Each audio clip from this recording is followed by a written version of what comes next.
Pide el congresista García Belaunde. Tiene la interrupción. Con su generosidad, presidente Arana, pido una interrupción. Sobre el mismo tema, es interesante lo que plantea el señor Violeta en el sentido del voto de confianza y la cuestión de confianza. Hasta la Constitución del 93, y hay que recordar acá las presentaciones, por ejemplo, la más famosa de ellas, la de Ulloa, el año 82, el año 80, la de Ulloa, la de Oscar Treyes, que fue primer ministro en aquella época, y había una no mayoría exacta, pero una presencia muy importante del APRA y de las izquierdas. Los primeros ministros venían y exponían, pero no había voto de confianza, no había, perdón, cuestión de confianza. Exponían a los 30 días, pero no generaba una cuestión de confianza. Se supone que venían y la tenían. O sea, no generaba una votación. Había una especie de voto de expectativas, un visto bueno, pero no generaba un voto. Y eso está en la Constitución del 33. Del 33 también pasaba lo mismo con los primeros ministros que venían en el primer gobierno del presidente Belaunde. Entonces, eso se podría eliminar para evitar la confusión de la cual está hablando el señor Violeta. Es decir, quitamos eso y que haya simplemente el voto de confianza, punto, no cuestión de el voto de confianza, y así se aplica al primer ministro o a los ministros de manera individual, pero que cada ministro asuma su responsabilidad. Lo que no se puede hacer es que el voto de confianza solamente sea para el Consejo de Ministros, no pues, porque hay Consejo de Ministros, ahora que hay tantos ministros, antes había 6 ministros, hay que ver la declaración, los primeros gobiernos del siglo XIX, había 5, 4, 3 ministros, después tradicionalmente han habido 12 ministros, o 9 o 2, hasta 12 ministros. Hoy día hay 19 ministros. Y no sé si hay 21 por ahí.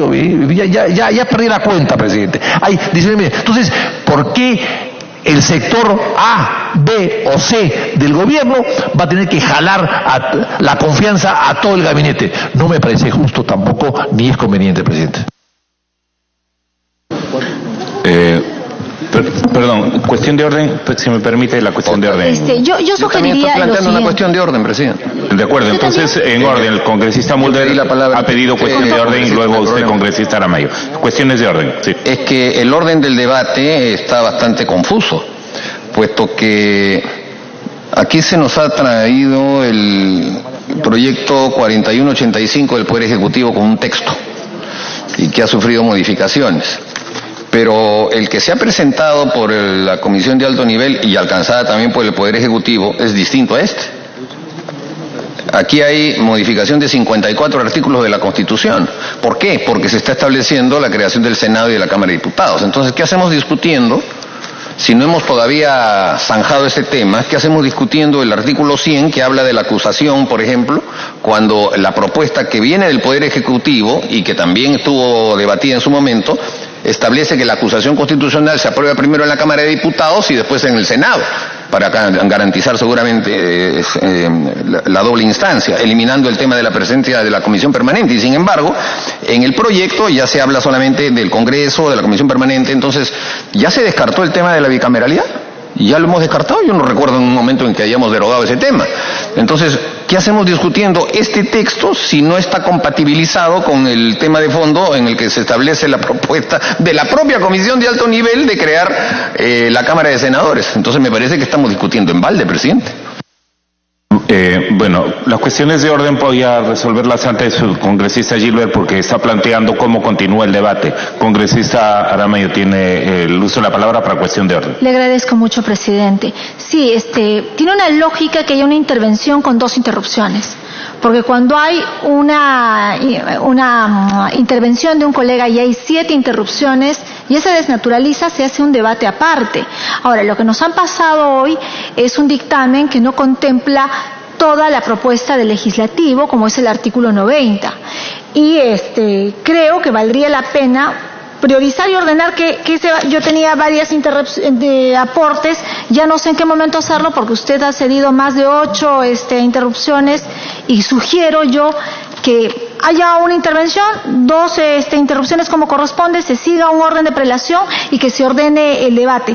Yo quisiera dar mis aportes cuando acabe la botella de aceite, si esta acaba.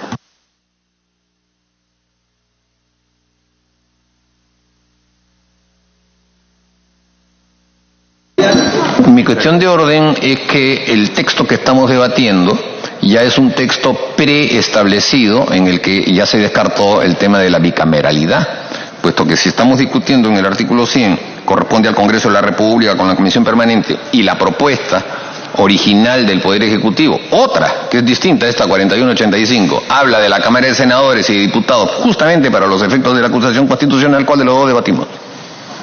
Tendríamos entonces, Presidenta, porque hay 54 artículos que propone el Poder Ejecutivo de modificación de la Constitución, tomar todos aquellos en donde se va a establecer si hay una Cámara de Diputados y de Senadores o si hay un solo Congreso, tomar la decisión de si vamos a ir y vamos a acometer el tema de la bicameralidad, tomamos la decisión y en ese momento ya podemos hacer los demás artículos. Congresista Mulder, permítanme, por favor, congresistas, explicar un poquito esto porque usted tiene razón.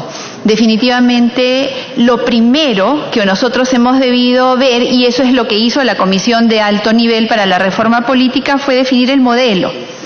Y el modelo era bicameral en la propuesta de reforma. Al descartar el Poder Ejecutivo la bicameralidad, se ha recortado y hemos terminado con normas como las que tenemos en este momento, de propuestas como las que tenemos en este momento. Coincido con usted y creo que acá todas las bancadas han presentado un proyecto de ley, o casi todas, un proyecto de ley referido a la bicameralidad. Y es central, definitivamente. Nosotros podríamos y deberíamos, es más, empezar el debate definiendo nuestro modelo para el Congreso. Es central, yo coincido. Sin embargo, incluso en el orden en el cual tenemos planteado esto, que es un gran desafío, habíamos optado por empezar por el modelo de gobierno, poniendo en suspenso el debate de aquellos artículos que tendrían que debatirse en la bicameralidad. Es más, yo creo que ahorita deberíamos ordenar el debate para debatirlo artículo por artículo y cada uno referirse a sus aportes u observaciones con respecto a cada artículo que está propuesto en este dictamen.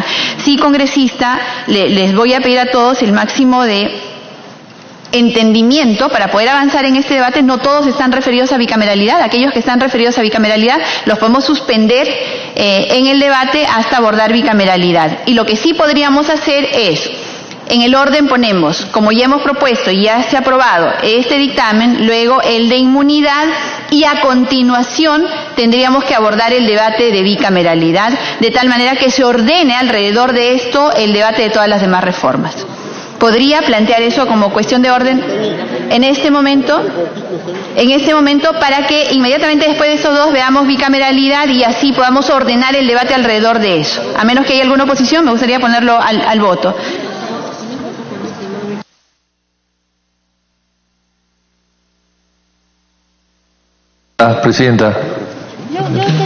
Presidenta, yo quisiera dar un pequeño alcance de opinión. Yo creo que podemos discutir todo el tema y lo dejamos la bicameralidad para después, como último tema. Y si se aprueba el tema de bicameralidad, lo que hacemos es simplemente gramaticalmente la redacción, modificamos la redacción para poner una o la otra, pero yo, si no, vamos a quedarnos acá discutiendo el tema y no vamos a estar en lo otro. Esa es mi opinión, Presidenta. Presidenta, yo sugiero que se respete las votaciones que hemos tenido y que primero vayamos con inmunidad parlamentaria y después de inmunidad parlamentaria podamos tomar bicameralidad, que puede tener algún costo políticamente porque estamos hablando de bicameralidad, pero tiene una lógica en la metodología para desarrollar las normas que ha propuesto el Ejecutivo como las propuestas de los legisladores.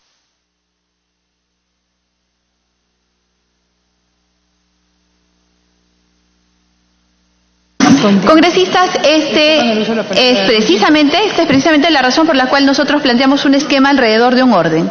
Porque nunca nos vamos a poner de acuerdo porque cada uno tiene su propia visión con respecto a cómo se debería priorizar y ordenar. Estoy haciendo el máximo esfuerzo para poder acoger, porque todas estas reformas nos requieren en una sola ruta. Necesitamos 87 votos para aprobar estas reformas. Así que el esfuerzo por lograr el consenso es lo que ahorita nos tiene tratando de encontrar la mejor fórmula. Pero les pido, por favor, que colaboremos.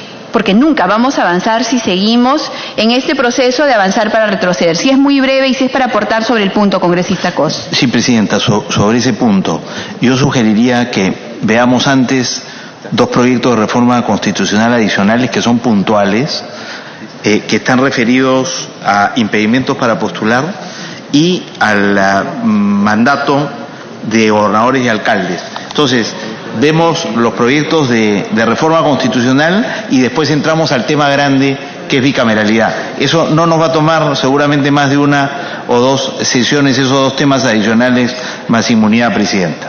Gracias. Congresista Donaire.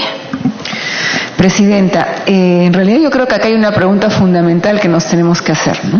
¿Cuál es la columna vertebral de la reforma constitucional? Y en base a eso partir por la discusión. Entiendo que hay muchos proyectos, o algunos que han planteado el retorno al sistema bicameral. En base a ello, si se llega a aprobar realmente que volvamos al sistema bicameral, todo lo que podamos ver hoy va a sufrir otra vez alteraciones y vamos a tener que ir atrás para reformular algunos artículos. Por eso yo creo que la pregunta clave es decir, ¿vamos a ir o no a un sistema bicameral? Sí. Entonces dejamos en suspenso, algunos artículos que tengan que ver con ese tema y avanzamos en otros que sí son pertinentes. Gracias, Presidenta. Gracias, congresista Donaire. De hecho, debemos continuar con el debate del día de hoy. Dejamos en suspenso aquellos que tienen que ver con bicameralidad y ordenamos adelantando el debate de bicameralidad. Congresista Violeta, continuamos por favor y vamos a tratar de referirnos artículo por artículo a fin de ordenar el debate. Bueno, Presidenta, para terminar, porque la verdad estamos medio desordenados, pero yo había comenzado señalando que de la propuesta en el 4181, propuesta por el Ejecutivo, 4185, existen varios artículos que no están recogidos en el predictamen propuesto por la Comisión. Precisamente uno de esos el 90, el otro el 112, el 115 y el 132. Y lo decía por lo siguiente, lo decía porque entendía que algunos de estos artículos iban a ser trasladados en su debate precisamente a la reforma vinculada a la bicameralidad. Pero un comentario final sobre esto, Presidenta, porque yo me estaba refiriendo artículo por artículo, tal como usted está indicando. Uno de los aspectos que también se está modificando en este proyecto de ley y en este dictamen es en el artículo 113, vinculado al supuesto para la declaración de vacancia presidencial. Y creo que la reciente experiencia que hemos tenido en el país y en este Parlamento nos trae a colación la necesidad de esta reforma de una manera más objetiva, que es precisamente la palabra que se recoge en esta modificación. Lo que dice el texto actual de la Constitución es que el presidente de la República vaca por, supuesto segundo, su permanente incapacidad física debidamente comprobada, declarada por no menos de 2/3 del número legal de miembros. Eso es la propuesta del Ejecutivo, y lo que se está agregando en la propuesta de la Comisión es que el presidente de la República vaca por su comprobada incapacidad física o moral permanente, declarada por no menos de 2/3 del número legal de miembros del Congreso, y punto seguido, la atribución de incapacidad moral se realiza sobre hechos objetivos, ¿no? Sobre hechos objetivos. Lo que va a quedar, entiendo, para el desarrollo constitucional es que comprende los hechos objetivos, si es una acusación fiscal, si es que es una sentencia, si es que es una falta ética, ¿qué comprende un hecho objetivo? La acusación de una persona o de un grupo de personas, una declaración mediática, ¿qué alcances tiene esta frase de hechos objetivos? Y en todo caso, lo que solamente lo traigo a colación porque es importante que en el sustento de la reforma constitucional haya un desarrollo en términos de doctrina y legislación comparada, para que esta definición de hechos objetivos sea más preciso. Y un comentario final. Cuando hablamos de la cuestión de confianza, del voto de confianza y en general, no podemos olvidar que ha habido una sentencia del Tribunal Constitucional que ha declarado que el sistema de pesos y contrapesos en las instituciones democráticas constituyen el ADN del modelo constitucional, republicano y democrático de nuestro país. Por lo tanto, hay que ser particularmente muy rigurosos recogiendo la sentencia del Tribunal Constitucional para no tener observaciones, objeciones en la modificación de estos artículos. Gracias, presidente. Gracias, congresista Violeta. Entonces, en el artículo 113 usted está de acuerdo atendiendo a que habría que desarrollar en una ley de desarrollo constitucional los hechos objetivos. Ok. Vamos a avanzar con el debate, congresista Arana. Les voy a pedir a todos nuevamente, por favor, precisión en sus observaciones y en sus alcances. Gracias, presidenta. Yo creo que efectivamente para poder avanzar podríamos ir hacia un debate de artículo por artículo. Sin embargo, creo que una primera vuelta de intervenciones, presidenta, tendría que ver sobre las distintas visiones políticas que tenemos sobre el cambio de régimen político que supone las propuestas de reforma política. Y eso, más allá de que vaya directamente al artículo por artículo, conviene discutir el marco en el que estamos intentando plantear una reforma política, porque la verdad es que desde el Frente Amplio consideramos que la reforma política no resuelve, tal como está planteada, los graves problemas que tenemos en el descrédito de las organizaciones de partidos políticos, en el tipo de representación política que exprese a todos los sectores de la ciudadanía en el país, ¿no? Como lo hemos venido debatiendo en varias sesiones desde el año pasado, ¿no? Sí preocupa al Frente Amplio, presidenta, que si venimos de una crisis política en la que 5 expresidentes, ¿no?, han sido acusados de corrupción y tienen que enfrentar o están enfrentando investigaciones, algunos, probablemente todos, enfrenten además juicios, ir hacia un desequilibrio del régimen que tenemos actualmente, que tiene un sistema mixto, ¿no?, parlamentario y presidencialista, a una reforma política que lo que hace es darle mayor poder al presidente de la República sin considerar los equilibrios que deberían existir, porque en la coyuntura actual que tenemos, la percepción del Ejecutivo o los hechos así lo muestran, de que podríamos estar ante decisiones arbitrarias o desequilibrios de poder de parte de una mayoría en el Legislativo, nos lleven a poner las tintas en un régimen más presidencialista, cuando en realidad lo que nosotros consideramos que el debate de fondo debería ser mayor equilibrio de poderes y mayor fortaleza de los poderes del Estado y de sus autonomías. Hacerlo sobre la base de una reforma política que le da más poder independientemente de quién esté ahora en el Ejecutivo. Entiendo que hay algunos que están pensando en colocar o han sugerido colocar la imagen del presidente de la República en cada hogar, como ha señalado algún fan que opina en medios de comunicación y escribe. La verdad es que creemos que es mucho más importante discutir los equilibrios de poderes y las autonomías de poderes.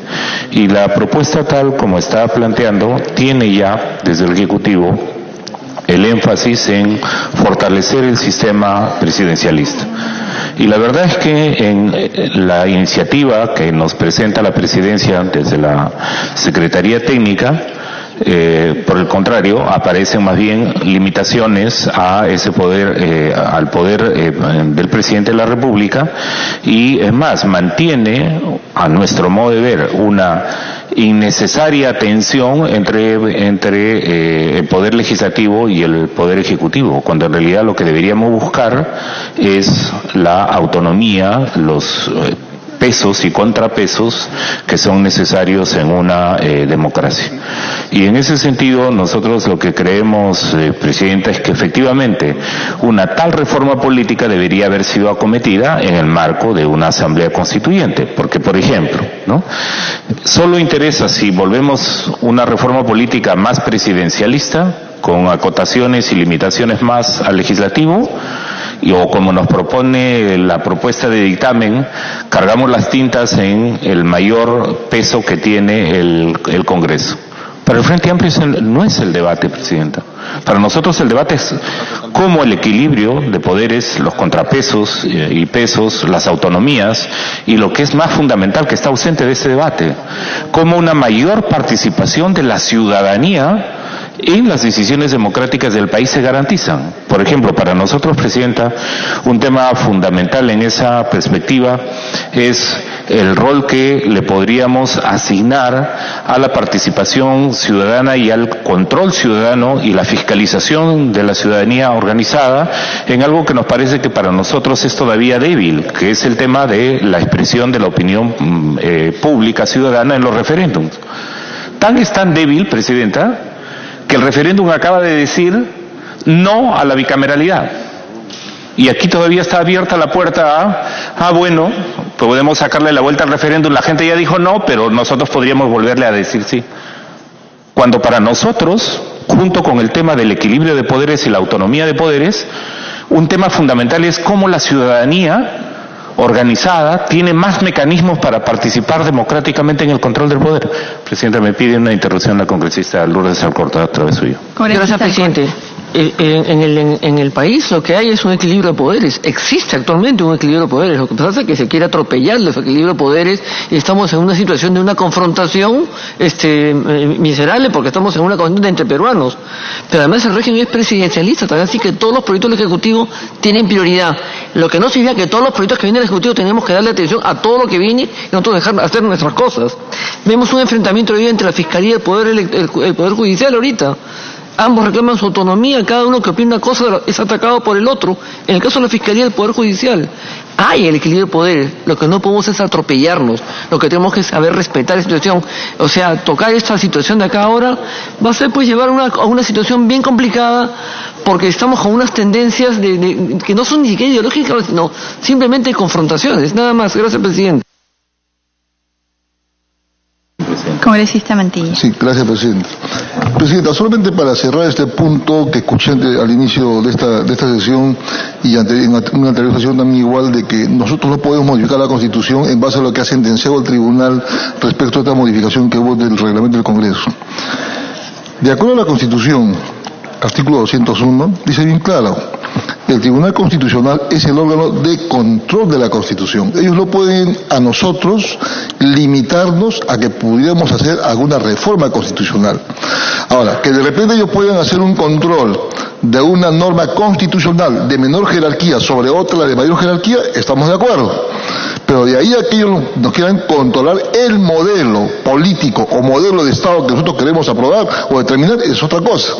Entonces, en ese sentido yo quisiera quedar bien claro ese tema de que nosotros no podemos limitarnos a lo que el tribunal diga con su sentencia que dio en ese proceso de inconstitucionalidad del reglamento. Artículo 201, que se tenga presente. Muchas gracias. Gracias, congresista Mantilla. Congresista. Gracias, presidenta. Bueno, entonces lo que planteábamos, Presidenta, desde el Frente Amplio, y insistimos, el debate debiera ser sobre efectivamente los contrapesos y pesos y sobre los temas de la autonomía de poderes y no simplemente guiarse por la coyuntura política actual que tenemos. O sea, el Ejecutivo le gustaría tener más prerrogativas para el régimen presidencialista y a una mayoría congresal le gustaría tener más acotado al Ejecutivo lo que estamos teniendo tanto en la propuesta del Ejecutivo como en el dictamen. Y para nosotros, en realidad, la línea conductora tendría que ser la garantía de autonomía de pesos y contrapesos y un tema que está ausente, Presidenta, que es el tema de una participación ciudadana mayor en el control político de los actos de gobierno y de los poderes del Estado. En ese marco, por ejemplo, es que nosotros planteamos cuando se discutió el tema de la bicameralidad, que el tema no era solamente si íbamos hacia la bicameralidad, sino qué tipo de bicameralidad queríamos tener, ¿no? Y nosotros discrepábamos con las propuestas de una bicameralidad que en la práctica lo que creaba es una suerte de nuevo elitismo en el ejercicio parlamentario con prerrogativas que se le iba a dar a la Cámara de Senadores y que convertía a la Cámara de Diputados en una suerte de convidados o casi ujieres de los senadores. Pero esa discusión es una discusión que terminó con el tema del referéndum, Presidenta. Para nosotros, desde el Frente Amplio, si se le convoca a la ciudadanía, si se le convoca a la población a expresar su opinión, se la respeta, ¿no? Y no es no, pero puede ser sí, o un sí que luego pueda ser no. Y por eso para nosotros el tema de la bicameralidad ha concluido con un referéndum que nosotros cuestionamos además porque no apuntaba a los temas de fondo, sino apuntaba más bien a hacer intervenir a la ciudadanía en esta tensión que existía entre el Ejecutivo y el Legislativo con un referéndum que, como en su momento lo llamamos, fue un referéndum trucho, ¿no? Y nos opusimos a la manera como se hizo ese referéndum. Así que abrir la puerta de ese lado, Presidenta, esto para nosotros no hace ya ni siquiera parte del debate, porque el pueblo se expresó a través de un mecanismo que existe y que se llama referéndum y que tiene que ser respetado. Sí nos preocupa, Presidenta, que lo que estamos debatiendo, y allí efectivamente está esta sentencia, el congresista Mantilla ha dado una opinión sobre la misma, creo que era la sentencia 014 a la que se refería del Tribunal Constitucional, pero efectivamente la sentencia 014 del Tribunal Constitucional señalaba que esto, si bien es cierto, podemos hacer reformas constitucionales, sin embargo, en el acápite 5, ¿no? Señalaba que en general los temas de régimen político y forma del Estado no pueden ser modificados aun cuando la Constitución diga que eso se puede hacer por vía solo de reforma electoral, que en realidad el marco sería mayor, que tendría que haber sido el marco de una asamblea constituyente. Entendemos que la mayoría de congresistas no quieren, rechazan ir hacia un tema de una asamblea constituyente o que solo se abra la posibilidad de un debate político sobre una nueva constitución. Pero ese es un tema sobre el que nosotros seguiremos insistiendo en su necesidad fundamental. Sí creemos, Presidenta, y aquí quisiera ir a los artículos puntuales del debate que estamos teniendo sobre la propuesta del Ejecutivo y el dictamen que tenemos, ¿no? Cuando se plantea en el artículo 100, que corresponde al Congreso de la República sin participación de los miembros de la Comisión Permanente, con el voto de la mitad más uno del número legal de sus miembros, no entendemos por qué plantean esa modificación de ese tipo, Presidenta. ¿Por qué? Porque ahora se ha perdido una mayoría parlamentaria para tener un tercio de votación. Es por eso que se rebaja, porque no hay ninguna expresión específica de por qué se está rebajando a la mitad más uno el número legal de los miembros sobre la declaración de si hay o no lugar a la formación de causa a consecuencia de las acusaciones constitucionales. Y nosotros en ese sentido, Presidenta, sí consideramos que dada la gravedad que tiene una decisión de ejercer e implementar una acusación constitucional que haya sido fundada, se mantenga con mayoría calificada, Presidenta. En ese sentido se mantenga sobre el tema de los 2/3. La propuesta en el dictamen que se nos está presentando, sin expresión además de motivos, que no fuera otro, en mi opinión, que se ha bajado el número de congresistas que se tiene ahora actualmente con el surgimiento de nuevas bancadas, y eso en realidad podría ser que la acusación constitucional más bien se convierta en un mecanismo de arbitrariedad. El hecho de preservar, Presidenta, los 2/3 de la votación tiene que ver con que logremos mayores consensos ante un mecanismo de fiscalización y de control que la verdad es sumamente importante para evitar actos arbitrarios de mayorías, no en este Congreso, porque la modificación que se está haciendo es para futuro, más allá de que estemos o no estemos en la actual correlación de fuerzas políticas, ¿no? De otro lado, Presidenta, nos preocupa que se plantee que en los términos de la denuncia fiscal y de la autoapertura de instrucción no pueden exceder ni reducir los hechos considerados en la acusación del Congreso, porque aquí ya estamos teniendo problemas, ¿no?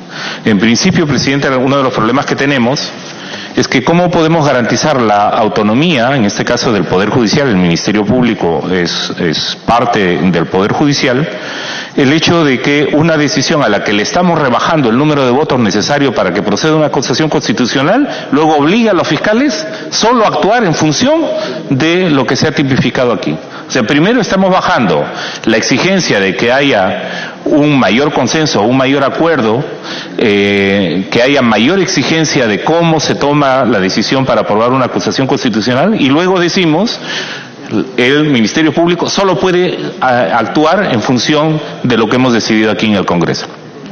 ¿Qué estamos queriendo hacer con eso, Presidenta? Yo quisiera, en todo caso, expresar esta preocupación del Frente Amplio. Estamos queriendo hacer que el mecanismo de control constitucional y de fiscalización que tenemos con el caso de las acusaciones constitucionales puedan ser más arbitrarios, y que luego la Fiscalía se someta a la arbitrariedad de haber bajado las exigencias de cómo se califica una acusación constitucional, porque si eso queremos hacer, estamos ante una situación muy grave, Presidenta. Estaríamos ante un mensaje político muy claro de que el Congreso puede actuar arbitrariamente, o que grupos políticos, cuando personas que tengan una responsabilidad que podría ser sancionable con una acusación constitucional, van a terminar con posibilidades de mayor blindaje, cuando ahora lo que está en tela de juicio precisamente es el rol del Congreso de la República utilizado para blindar a personajes políticos del grupo político que tenga mayoría circunstancial en un parlamento, y eso sería muy grave, Presidente. De otro lado, cuando en el artículo 113 se plantea el tema de que la comprobada incapacidad, la Presidencia de la República vaca, entre otras razones, por comprobada incapacidad física o moral permanente, declarada por no menos de 2/3 del número legal de miembros del Congreso, la atribución de incapacidad moral se realiza sobre hechos objetivos. Nosotros consideramos, Presidenta, que el señalamiento de que se realiza sobre hechos objetivos no es suficiente para acotar la posibilidad de que un Congreso, no este solamente, sino a futuro, pueda ejercer arbitrariamente la calificación de incapacidad moral. Para nosotros no debería ser retirada la causal de incapacidad moral permanente para ser presidente de la República, más aún cuando estamos viniendo de una situación en que 5 expresidentes están investigados por temas de corrupción. Entonces, no hay razón para quitar el tema de la calificación de incapacidad moral permanente, que además, entiendo, se dio en un contexto particular de debate constitucional, en la cual el Perú, su constitución del 92 y las modificaciones que se hicieron, introduce esta figura jurídica. Más bien lo que nosotros planteamos, Presidenta, es que en ese inciso 2 del artículo 113, como se propone, es que no solo se acote señalando que hay hechos objetivos, sino que además debiera señalarse que los parámetros para determinar la afirmación de incapacidad moral debieran ser motivo de una ley de desarrollo, y en ese sentido habría que efectivamente hacer una ley de desarrollo que permita claramente distinguir y acotar cuáles son los elementos que consideramos son de incapacidad moral. Habida cuenta además, Presidenta, que la calificación de incapacidad moral tiene una especificidad estrictamente ético-política, más que jurídico-penal.